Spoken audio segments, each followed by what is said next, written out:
Benet Beci i pandehur. Pse? Është mësuar, zonja Lala, që Benet Beci është marrë i pandehur për shkeljet të barazis në tendera.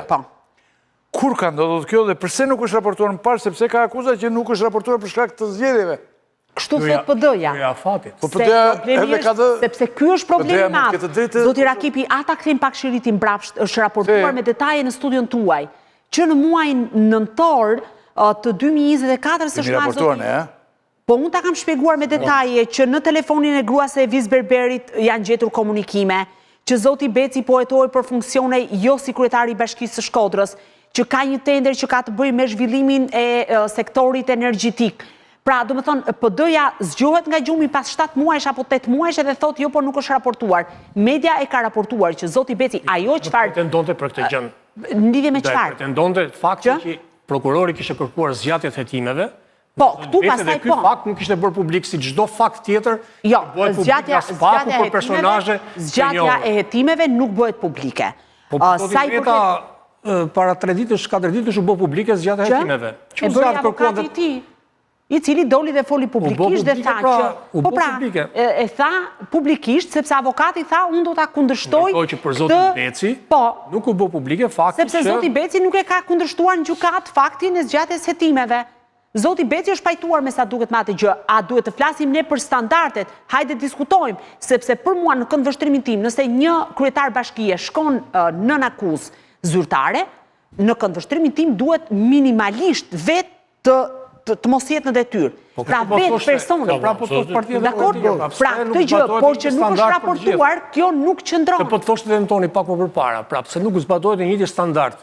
Pra janë 2 kryetar bashkie, pse njëri në burg Reja ka standard difícil të e kisha si pyetje unë, sepse rastin e zotit Veliaj ke korupcion, dyshime për korupcion dhe për pastrim parash, ndërkohë në rastin e zotit Beci, ke shkelje të barazisë në tendera dhe koha ka treguar, ose praktika ka treguar që për të njëjtën vepër penale, janë dhe të tjerë. Edhe lloji veprës penale, duke ditur fabulën, nuk mund të kufizohet thjesht shkelja e barazisë në tendera. Mirë, patjetër, por edhe në raste të tjera s'paku këtë qëndrim kam mbajtur, se për shkelje të barazisë në tendera, edhe ajo shkelje e barazisë në tendera, nuk është anku në kompania të që na shkelje drejtën. Po, Tela, po, tani nëse flasim për standardet, zoti Meta, që është për të njëjtat akuza si zoti Veliaj, korrupsion dhe pastrim parash, është në arrest me burg. Zoti Veliaj është i dyshuar për korrupsion dhe pastrim parash është në arrest në burg. Nga ana tjetër kemi Plaren Drecën, është për shkelje të barazisë në tendera, por është duke u hetuar dhe gjykuar në gjendje të lirë, pra është hetuar dhe gjykuar në gjendje të lirë. E njëjta situatë ka ndodhur me Benet Becin.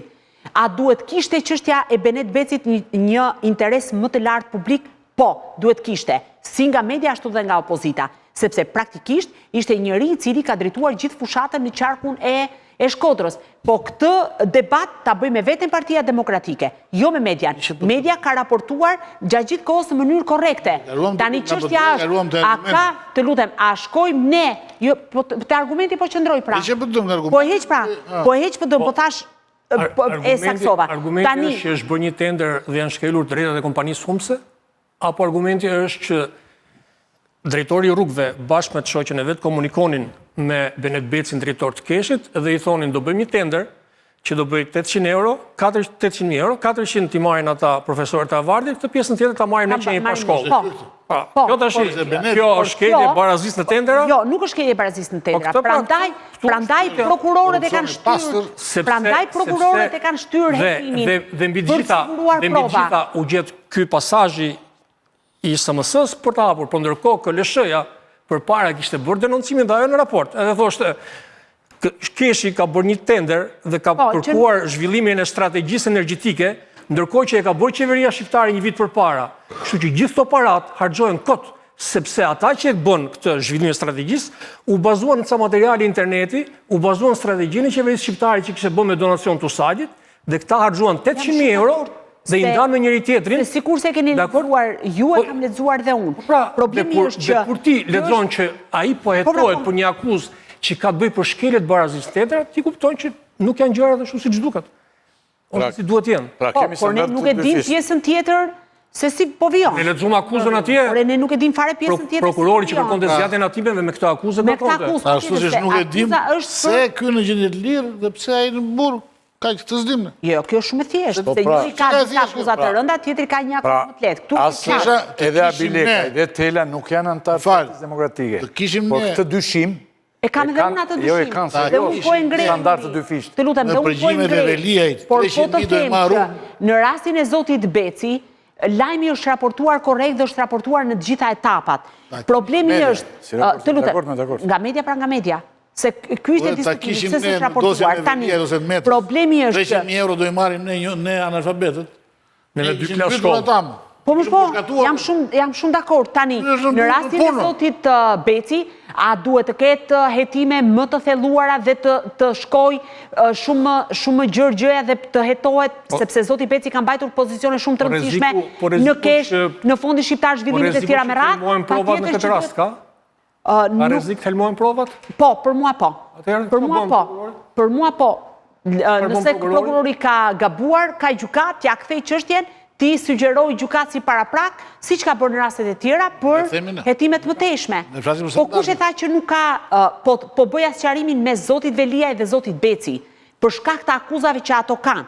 Pastaj, a ka hetuar si duhet, patjetër që ka plot pikpyetje në rastin e zotit Beci, por që është një çështje që është duke vijuar. Dhe ne ndaj jemi këtu për parë pjesët që sipas nesh nuk shkojnë, por rastet nuk janë të ngjashme. Këto po bëja sqarimin mes dy rasteve që ju po merrni si analogji. Për para bëhet fjalë. Po pra po, zoti Tela, po ka dy akuzat të ndryshme. E kupton, janë dy akuzat tërësisht të ndryshme nga njëra tjetra dhe dy subjekte tërësisht të ndryshme nga njëri tjetri. Këto po përpiqem të sqaroj. A duhet pak të thelloj hetimin ndaj Benet Becit? Bie plotësisht dakord. Benet Beci thash, nuk e ka marrë vëmendjen e duhur për shkak se pjesa më e madhe e veprimeve ka ndodhur gjatë fushatës elektorale dhe palët politike dhe media ka qenë shumë e fokusuar me sa duket tek pjesa politike, jo tek pjesa që ka të bëjë me çështjet e hetimeve tjera me radhë. Jo hetime zgjedhore e kudiun. Kështu që çështja e Benet Becit është një çështje e cila patjetër do një vëmendje të shtuar dhe do një vëmendje të shtuar edhe nga gjykatësi paraprak. Për të parë, është shkuar si duhet, çfarë nuk shkon në këtë çështje, cilat janë fakte që nuk janë hetuar, ku mund të hetohet me teje tjera me radhë. Kjo është procedurë e gjitha, ne s'po flasim për çfarë procedure kanë ndjekë, ne po flasim për situatën, pra ndodheshin para zgjedhjeve, një kryetar bashkie që ishte drejtuesi politik i një qarku shumë të rëndësishëm, vazhdonte punën e tij pa hyrë gjëmbin këmbë, ndërkohë që çështja bën fjalë për shumë më tepër se sa shkeli barazisë në tendera. Për këtë po themi. Okej, ikim nga ky moment dhe vim te ana tjetër e medaljes, që është shenjtë e gjë. Por, nxitem edhe më tej për të thënë që dyshimet për standard të dyfisht, Meta në burg, Berisha në gjyq. Pra, Ilir Meta kërkon tani zvendësim të masës.